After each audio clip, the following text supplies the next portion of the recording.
And this is a chapel along the road to the Gradishteto fortress.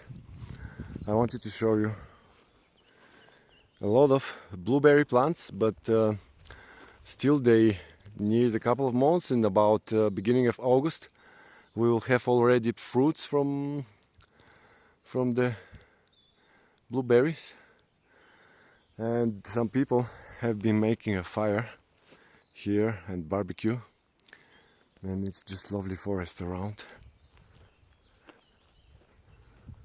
This old tree, the bones of the tree, you can see the mountain slope down there, and it's a very quiet, lovely area with nice species, nice flower species.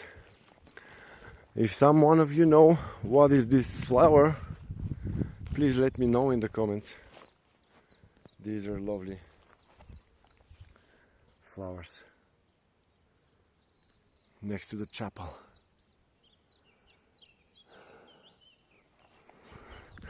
This is very good area for camp. And we continue furthermore. Let's see what's next. The Gradishteto fortress is already nearby. This is the mountain ridge, and a little bit in the left is, on this specific ridge, is this 6,500 years old fortress.